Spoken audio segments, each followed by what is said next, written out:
رائے کا اکثر ٹھیک اور درست ہونا کمال عقل کا پتہ بتاتا ہے اور اس کا زیادہ تر غلط نکلتا کمال نادانی کی خبر دیتا ہے۔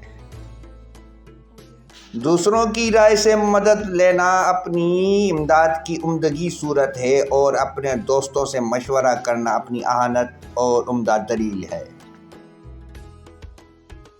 خلاف رائے کرنے سے آپس میں مخالفت بڑھ جاتی ہے اور احسان سے رفعت اور بلندی ہاتھ آتی ہے۔ جو شخص خواہش نفسانی کے پیچھے پڑتا ہے وہ ذلیل اور خوار ہو جاتا ہے۔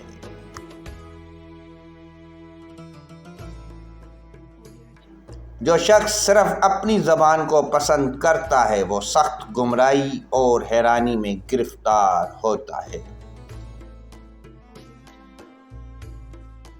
جو شخص صرف اپنی رائے سے کام کرتا ہے وہ غلطی کھاتا ہے اور جو اپنی رائے کے ساتھ دوسروں کی رائے نہیں ملاتا اس کا پاؤں پھسل جاتا ہے۔ جو شخص صرف اپنی رائے پر قناعت کرتا ہے وہ ہلاکت میں پڑتا ہے اور جو عقل مندوں سے مشورہ لیتا ہے وہ اپنے مطالب کو پا لیتا ہے۔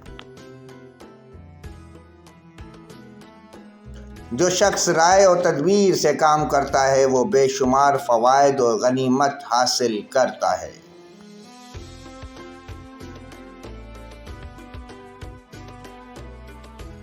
جو شخص اپنی رائے پہ خوش اور مغرور رہتا ہے اس کے دشمن اس پر غالب آ جاتے ہیں۔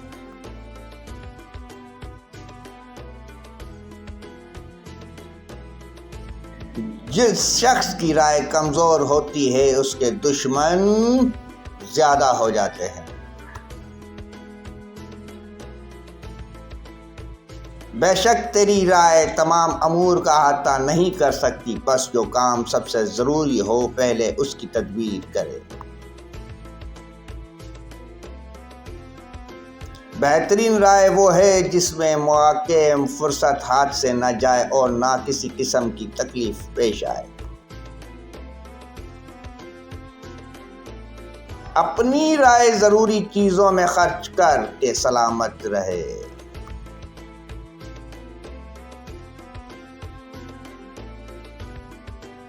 آدمی کی رائے اس کی عقل کا ترازو ہے۔